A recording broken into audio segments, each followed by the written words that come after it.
Hello, everyone. Dr. Vicky here, speaking to you from the Seeds of Transformation Healing Center. It's time for tarot scopes. We're going to be doing the tarot scopes for the sign of Gemini. That's Gemini Sun, Gemini Moon, Gemini Rising for the month of November 2023. I'm going to be using the Light Seers deck for Gemini, but before we get to the tarot, we're going to take a look at some of the astrology of November. Now, November generally is a pretty heavy-duty month, mostly because a lot of the time the planets are in Scorpio. And Gemini energy, it tends to be very light, very flitting. There's a butterfly quality to Gemini. And Scorpio is like, in its way, is the butterfly. It does have a butterfly energy, but the butterfly energy of Scorpio is one of being in the chrysalis and changing form, transforming. So in a strange sort of way, we have to sort of go through Scorpio before we get to that sort of flitty butterfly energy of Gemini, even though Gemini is ahead of Scorpio in the astrological pantheon, as it were. Gemini is an energy of air. It's an energy of lightness, but it's also an energy of seeing both sides of things. Like all air signs, it has its dual nature. All the air signs in astrology are in relationship to something else. And in Gemini, it's our immediate environment. It's the people we first get to meet, right? Our siblings, our neighbors. And it is a conversant sign. It's about communication. And it's also about collecting data. Gemini is very much is very curious and doesn't really make a decision on whether the information they're taking in is good or bad. That's more of a sort of Virgo energy, and then eventually a Sagittarius energy. Virgo, we sort of see what works and what doesn't work. Sagittarius, we come into this philosophy that's based on the information that we get. And then eventually we go to Pisces. And what I'm talking about here is the mutable square, the mutable signs, right? When we get to Pisces, we realize none of it really matters. Let's just go into the oneness. All of the mutable signs are, in fact, mutable and changeable, and so is Gemini. So a lot of times the Gemini energy it's like light. It's like light through a prism. Depending on how high the light is or the direction of the light is the color that you see. And I've had a lot of Gemini friends actually in my life. And I'm sometimes I can be very ponderous and very scorpionic in my way, even though I'm not a Scorpio. I have a lot of underlying Scorpio energy in my chart. I will often connect with my Gemini friends to help me get out of that very sort of deep, like this thing, right? This thing that I get here. So you need Geminis in your life to keep things light and sometimes funny. So let's look at your astrology, Gemini. Let's see how funny things are this month for you. Now, of course, we have to, keep in mind that there are a number of famous Geminis out there right now doing stuff. So there's always that. Let me stop talking and do what I'm supposed to be doing here. Okay. Now, don't pay attention to that. We're gonna get to you, Gemini. We're not gonna stay in Scorpio. There we go. All right, Gemini, Gemini, Gemini. So we have this month for you, Gemini, the sun moving through your 6th house and your 7th house. Your 6th house is your house of health. It's your house of work, everyday mundane stuff. Geminis aren't necessarily opposed to that stuff. If you can pin them down long enough, they will get that stuff done. The 6th house is a house that's naturally ruled by Mercury, which is Gemini's ruler, as in relationship to the natural ruler of that house being Virgo. So you have some understanding. The Sun, Mars, and uh, Mercury, your ruling planet, are in that sign. And so let's talk about Mercury as it is your ruling planet. Mercury is in Scorpio till the 10th, and then it moves into Sag for the rest of the month. So the beginning of the month is a little bit more intense for you as Mercury is in the sign of uncovering things, getting to the bottom line. You could be getting to the bottom line of a health issue at this time, or you could be getting to the bottom line of a work issue or something around your everyday. But once Mercury, your ruling planet, moves into your 7th house, it's like, so you get to relate, which you love to do. You get to, actually, weirdly enough, we should have a Mercury here. Did I forget to move it? I did. I forgot to move it. This Mercury should be here. Well, I made a mistake. Anyway, Mercury's here in Sagittarius. Venus is in Libra, and here we have Venus in Libra. She starts in Virgo. She ingresses into Libra on the 8th, moving through. So she starts in your home. On the 8th, she moves into your house of fun. So here's another indication that things will lighten up the longer November goes.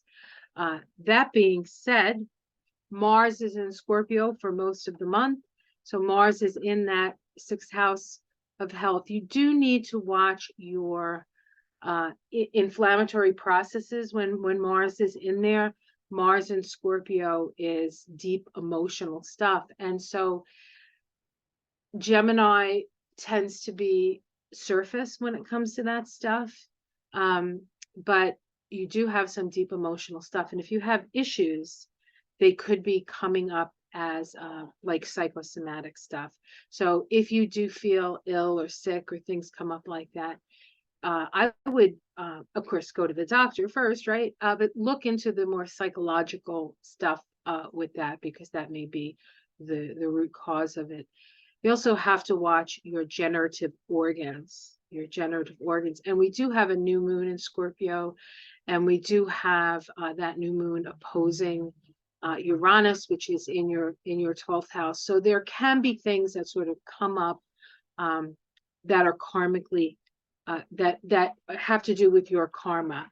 So while Gemini likes to just keep things on the surface and keep things bright and not look too deep, this may be the month where you have to look deep. And if you don't, it may come out in your health. So be aware of that. Jupiter is retrograde all month in Taurus, moving from the 11th to the 8th degree. If you happen to have any of your Gemini planets between those degrees, Jupiter will be opposing those. Jupiter opposing any of your Gemini planets will bring illumination and understanding. Oh, wait a minute. Did I say, I meant in conjunct. Sorry, it's not opposite. It's not opposite. It's opposite the Scorpio stuff. That's right. Sorry about that. That was a little mistake I made. Saturn, the planet of structure, the planet of time, the planet of responsibilities, turns direct in your 10th house. You will be held responsible for what you've put out into the world. Now, of course, I know all of you who watch this have put out some really good stuff. So this could be rewards for work well done. But for those who are more nefarious Geminis, such as perhaps our 45th president, the ex-president, his lawyer, the mayor of the U.S., maybe even a Chinese leader or two. Let's see, what other Geminis are out there? There are any number of Geminis in positions of power, so we need to keep an eye on those folk, because they will be held accountable this month. Uranus, the planet of sudden out of nowhere changes, continues to move through your 12th house. things come up suddenly, karmic things resolve suddenly with that energy. That energy is there for 7 years. So this is something that you've probably gotten better at than when it first started back in, what was that, 2017, 2018. Neptune, of course, always moves slow, is in an area for 14 years. We have Neptune in Pisces, and that is also up in your 10th house here. Yeah. And Pluto is moving forward again, and is on its way out of Capricorn. Will be out of Capricorn by January. Does make a little bit of a trip back to the last degree of Capricorn from September to right after the presidential elections in the United States. And then it goes into Aquarius, where it stays for 20 years. That Pluto in Aquarius is going to be in your house of your 9th house of ethics, morals, philosophy of life, beliefs. And so that's kind of a powerful thing when Pluto goes into Aquarius, because that Aquarius energy is trine. It's been difficult with Pluto and Capricorn for the Gemini, because those energies are in an inconjunct to each other, and the type of inconjunct it is has required you to make some pretty profound concessions when it comes to what you want to put out into the world and what society is willing to accept. Okay. So that's been an issue. All right. So as far as just the general picture of the astrology, I won't get into too much detail with this, but the first week is a week of illumination. We have count them, three major oppositions. When we get oppositions, it means that whatever was planted at the conjunction, which in this case, in all three cases for the first week, occurred at more towards the beginning of the year. Now it comes into this fruition. We get to see what was planted. We have the sun opposite Jupiter. This can make us overly optimistic. We need to watch that. We have Venus opposite Neptune. This can make us somewhat,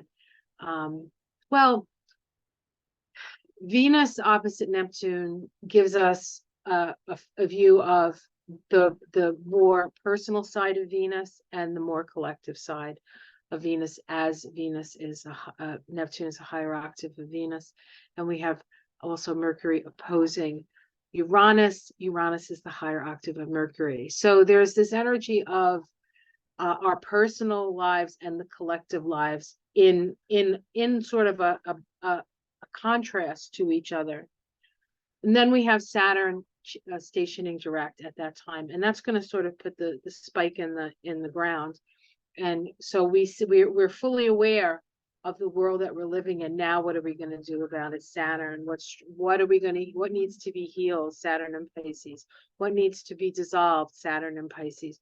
What needs to be built? Energy put into your imagination.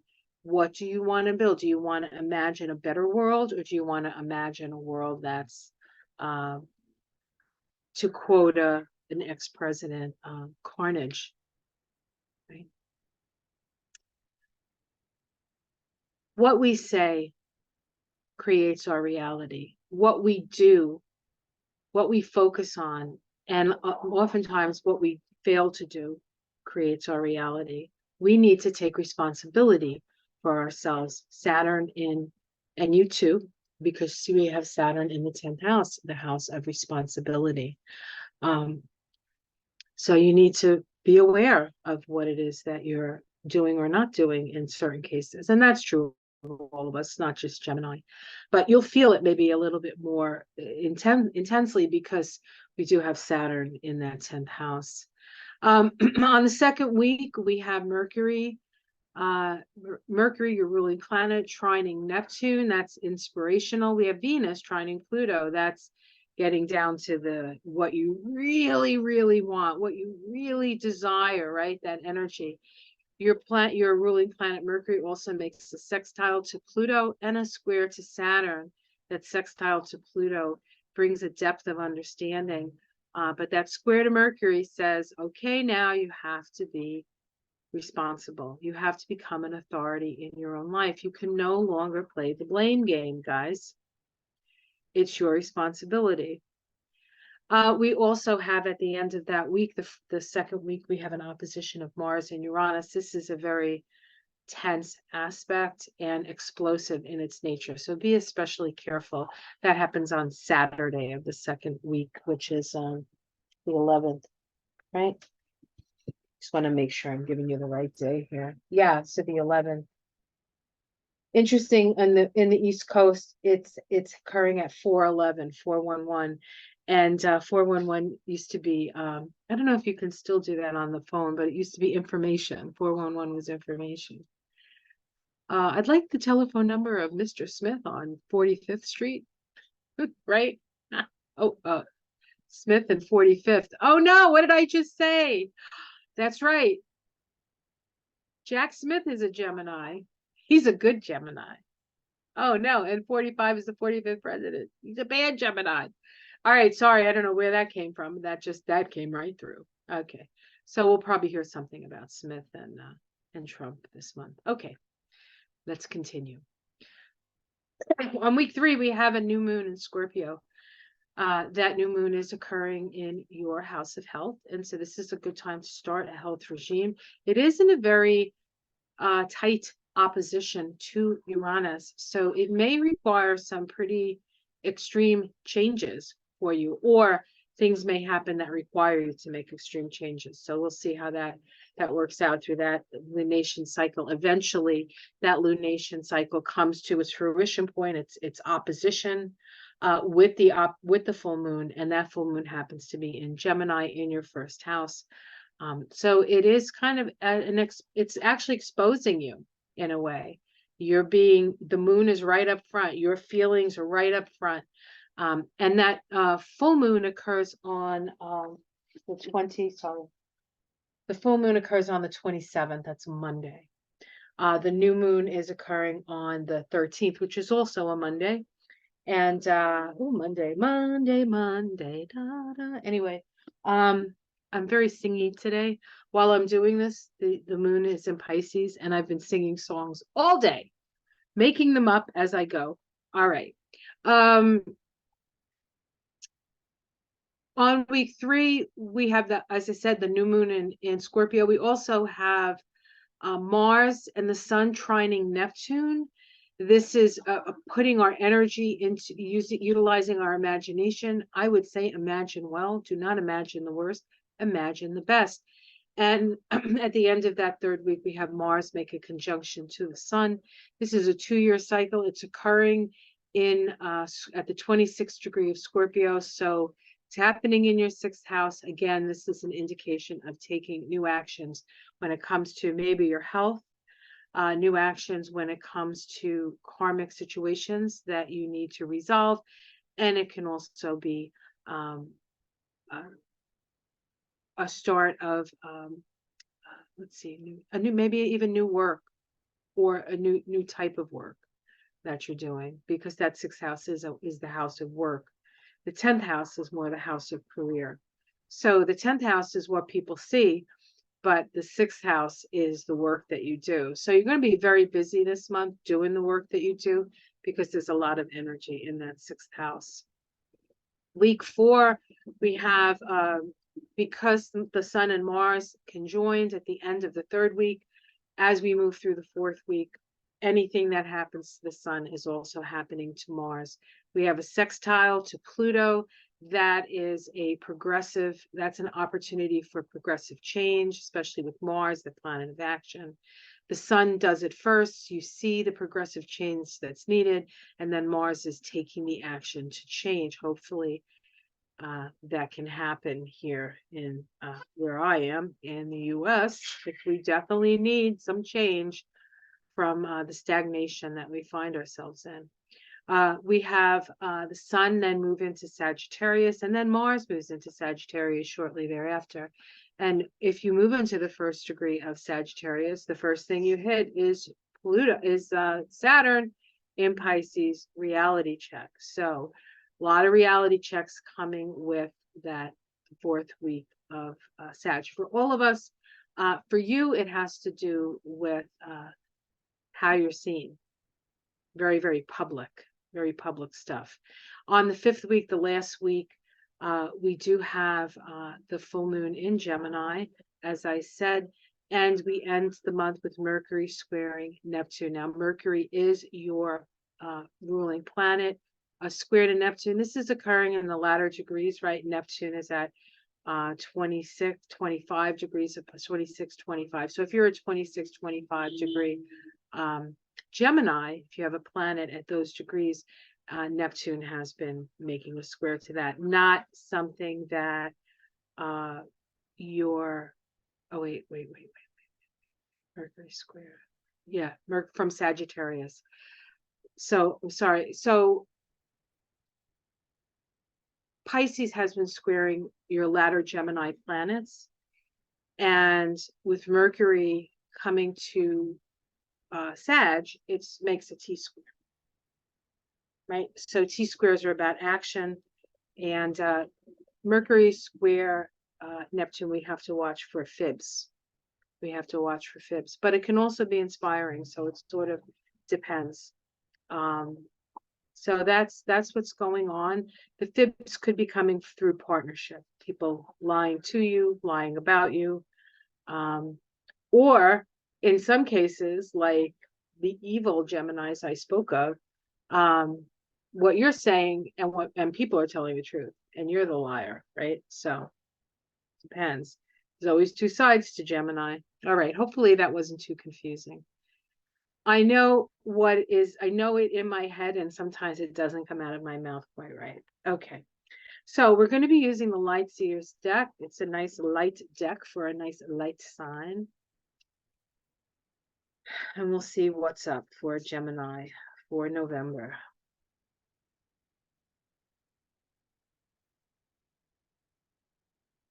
A few shuffies. Yep. These cards, I love these cards because they always feel shuffled to me. Some cards need a lot of shuffling, like the top deck. Usually I like to shuffle that a lot. And it's interesting because it's a hard deck to shuffle because it's big and it's stiff. At least my top deck is. The cardstock that they use to make it is very stiff. I think they purposely make it difficult because it can be quite a difficult deck. But this deck is very, very slippery and very easy to shuffle. But the energy of the deck always feels light to begin with.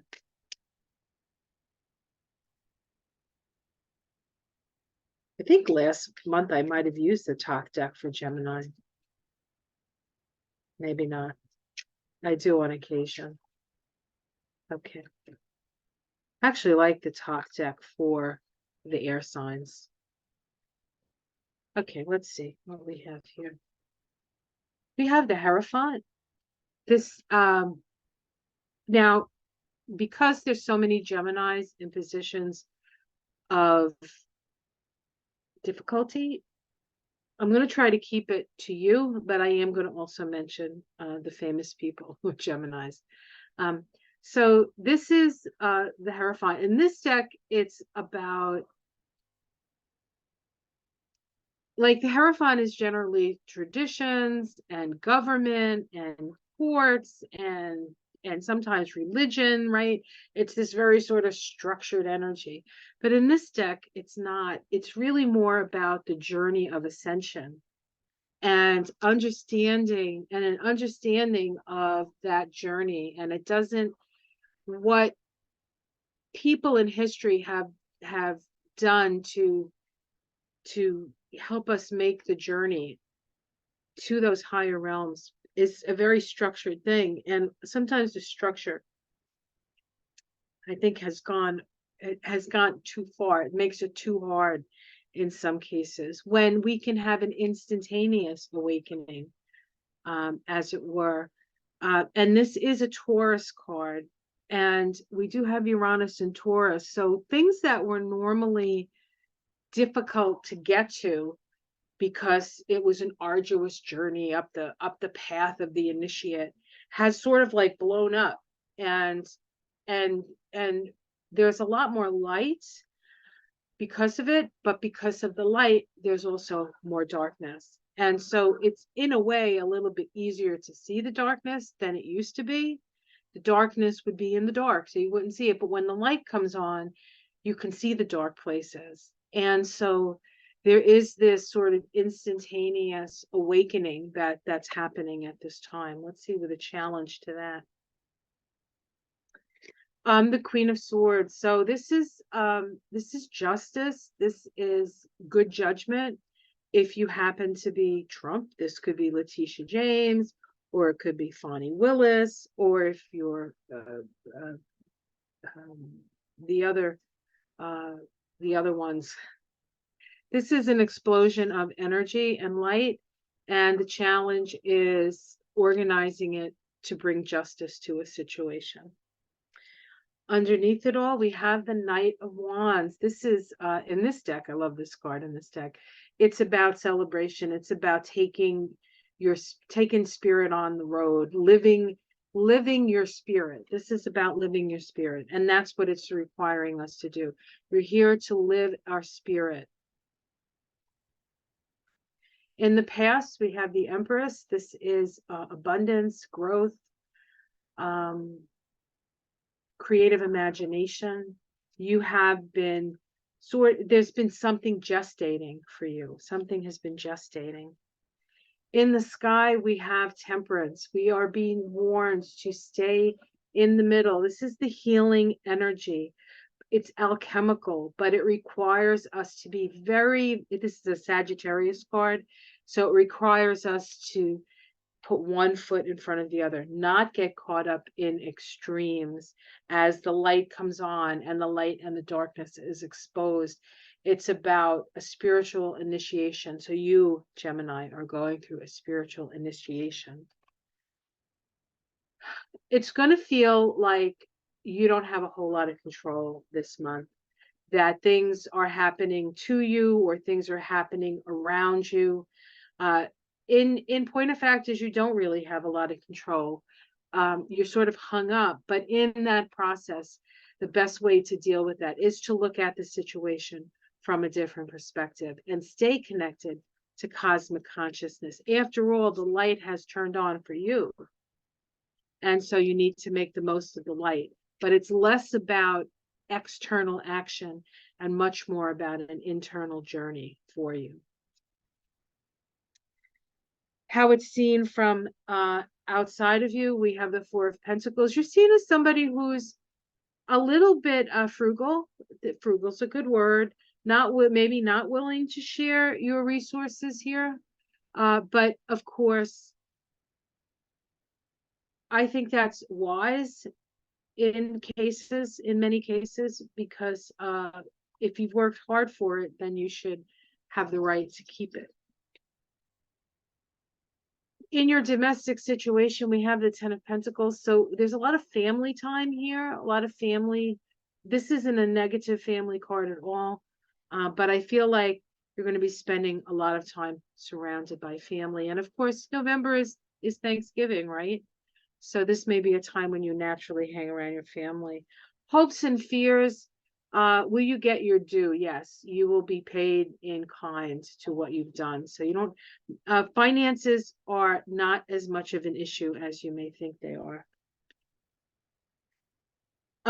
Outcome, we have the Four of Swords. It's telling you to rest your heart, to take time away. You need your rest, you need your time. You're going to have time with your family. You have to balance it with you time as well. Hold on.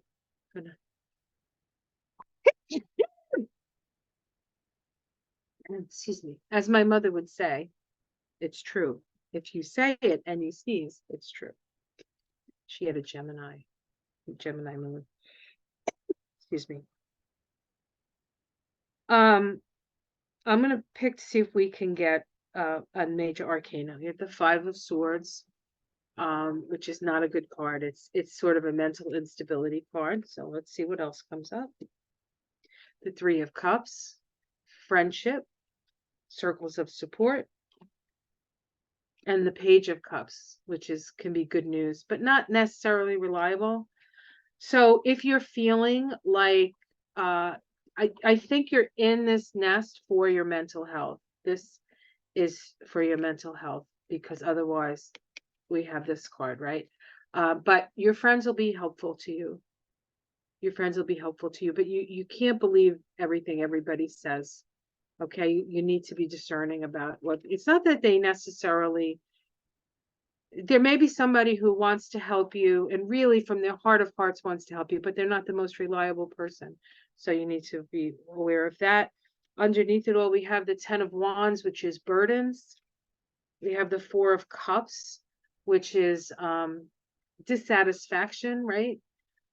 There's like a divine discontent with that. And then we have the Hermit, which says you need to spend some alone time. So there's a lot of, that's actually what these cards are mostly saying, is that you're going to have to spend some alone time in meditation, in seeing things in a different way, one foot in front of the other. The healing is here because the light is shining and it's so overwhelmingly bright, and things are being seen in such an overwhelming way that if you stay in that energy, it could be not good for you. Okay, so give yourself the time away that you need. And in the case of the president and the ex-president, and people get crazy when I call him the president, you know, I'm talking about the ex-president and Giuliani and all the rest. They'd be better to just, you know, I don't know if I'd say go into hiding, because I don't think they can, but they might be held back in some way with all that Hermit energy and the 4 of, yeah, they may be put in a situation where we don't hear from them. Maybe it's a gag order for Trump. And I don't know what it's for Giuliani. Okay. Now we're asking for information for messages for Gemini. Messages for Gemini. Whoops, there we go. Synchronicity, balance, and certainty. Ducks fly, moon. And I'll hold it up so you can see it. But let me read it.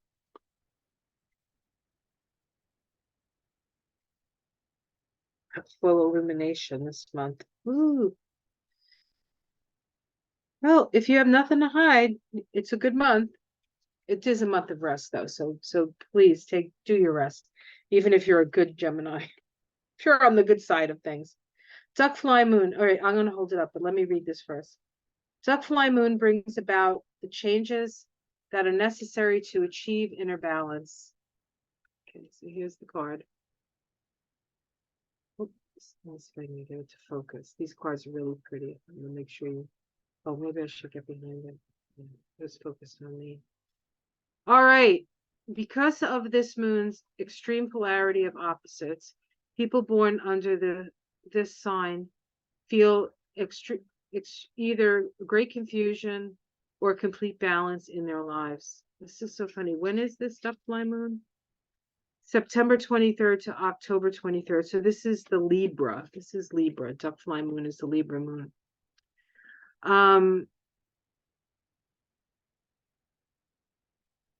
There seems to be no in between. The message in this card is one of bringing the self back into a state of balance.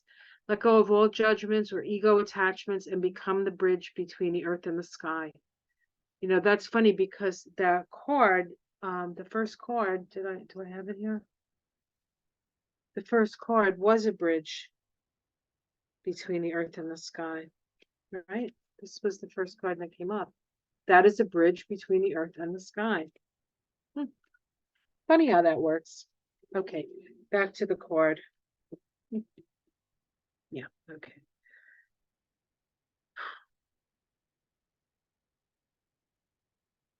Feel the nurturing, grounding energies of the Earth Mother while remaining connected to the divine flow that feeds your spiritual essence.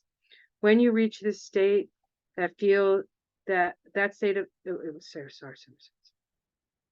When you reach the state, the magic of Raven is revealed to you through miracles, synchronicity, inner peace, and joy. You know with complete certainty that you are on your destined path. Once you have achieved inner balance, you are often called upon to teach others to help bring balance to the world around you. This card is a reminder that you can make a difference, but you must begin by bringing yourself back into balance. And so you need that time alone and away from everything. This is your prayer. Great Spirit, help me to bring my body, mind, and spirit into a state of balance. Let my heart be the open bridge to others by staying connected to the energies of Earth Mother as well as that of the divine. So, like a lot of the cards, we had the Temperance card, which speaks of that. We had the Hierophant card that speaks of that. The balance needed, the time away, the time for healing, the time for some mental healing. It's been very, very challenging for everyone, but it's been especially hard on the Gemini because a lot has come down and a lot of is expected of certain Geminis out there. So, all right. I hope you rest, get the rest that you need, and have a wonderful month. If you are interested in supporting my work, you can give me a thumbs up. You can share my videos. That's helpful. If you know another Gemini who has to hear this message, or you can become a patron on Patreon for as little as $5 a month. You can support my work. The more I get, the more support I get, the more work, more stuff I can put out, which I would love to do. So that's part of my master plan. If you'd like a reading with me, I do combination astrology, Kabbalah, numerology readings, help you to understand your path, where you're going, what's going on. All kinds of questions can be answered with that. And you can do that. There's a link below for that. There's a link for Patreon. And let's see, is there anything else? Thank you so much for your attention. I know you can do any number of things and you've chosen to listen to me. So I appreciate that. Take care, everyone, and have a blessed, sacred, and safe November. Namaste.